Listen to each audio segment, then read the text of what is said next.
When I was a girl, my father, his brothers, my aunt's husbands, and my brother, and sometimes my cousins, but usually just the first group. The those of my generation would get together and we played basketball in the pool.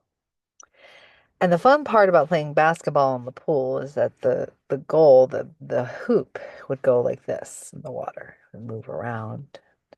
You'd have to get to it. Sometimes you can force your way to it with a splash dunk, and other times you have to sort of shoot at it from afar, and it's moving all over the place, and you have to figure out how to get the ball into the hoop. Every time it was fun. We'd play for hours. It would be like our family parties. We'd have our dinners, we'd have our cakes, and then we'd go and play basketball. Much like a lot of people go play football, we play pool basketball.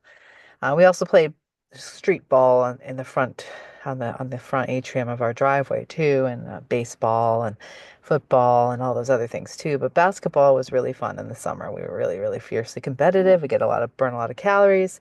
We weren't exactly slender, but we were fit. So it was fun.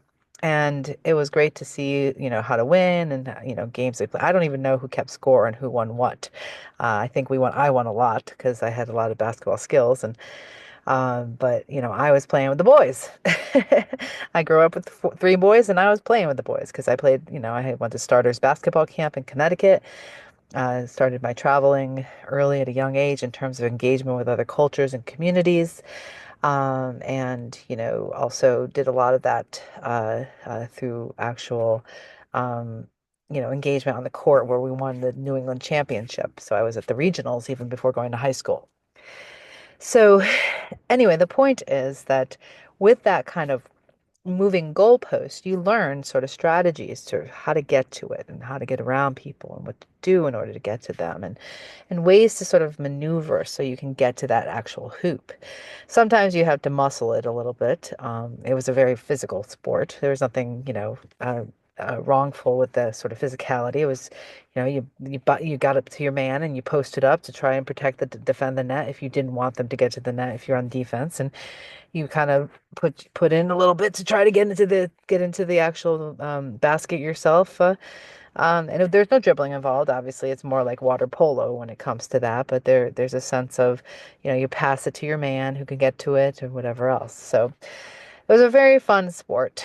Um, but at the same time, I preferred the sort of rules and regulations that came with a referee, that came with a basketball court, and the hoop. And, the rules were very delineated and clearly so. And then when they were changed, there was a lots of deliberation, much like they do at the Olympics.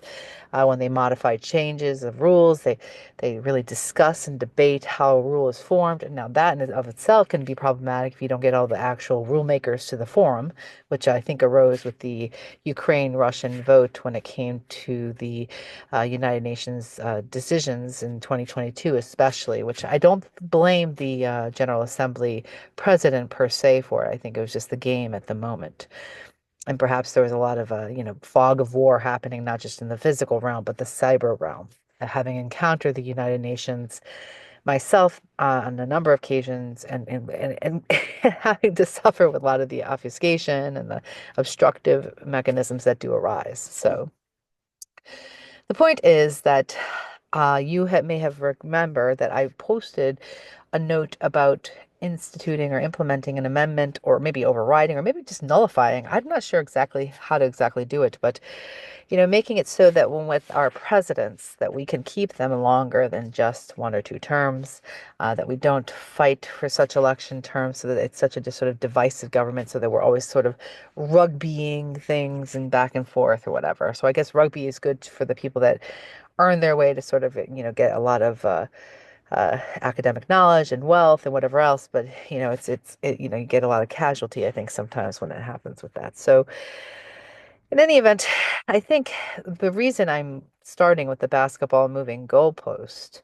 or hoop for that matter, is that it's not exactly, I think.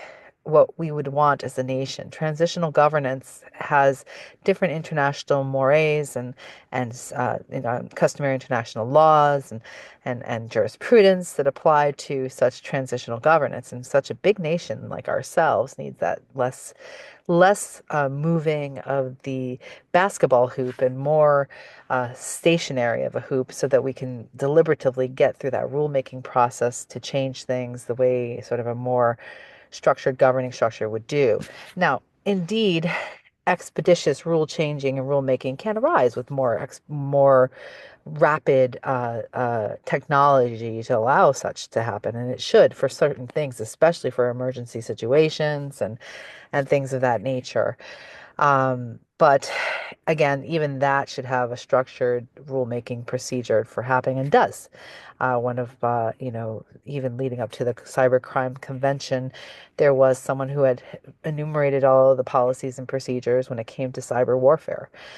He did a great job, and I think he should have been the sort of the standard for any kind of cyber warfare treaty that might arise.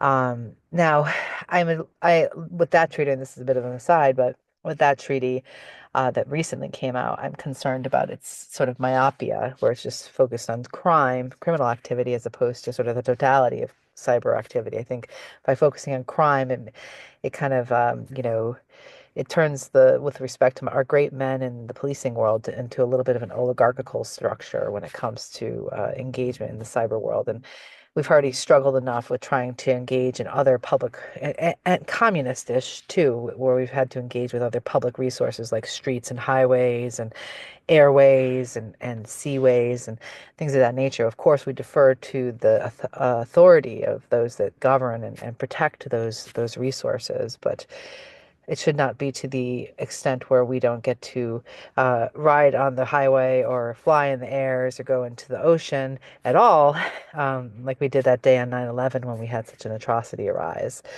Forever, it should just be, for certain situations and not so people can go do wheelies or, back and forth unless they get a permit, and that's another story. So the long and short of it is transitional governance has other mechanisms that put into play. And although we don't have any resolutions ourselves as a nation in the United States at the United Nations Security Council, um, because it's probable in part because of our strength there and our strength in other places within the United Nations system, especially being a host to the headquarters. But sometimes guests can get really, like that, especially with that many voices, with international organizations like the Commonwealth having such a sort of multitudinous sort of tendrils reaching in. The transitional governance question of whether or not we've actually had that stability with only 8 years allotted for each of our presidents since the implementation of that United Nations system.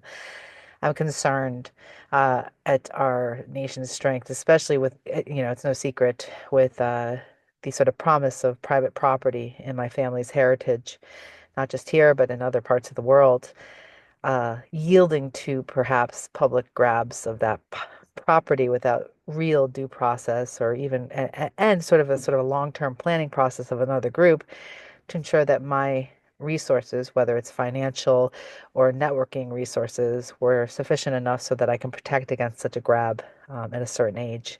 Now, it could be the identity theft that arose with the passport theft that happened just before I went to Morocco in 2008. It could be a lot of things. But in any event, I just get concerned with that kind of transitional governance, always making people lose property, lose heritage, lose records, as opposed to respect the things that they value and figure out a way to really get the voices to the table that are imperative for changing from transitional government governance to one that's a lot more permanent. So that is that.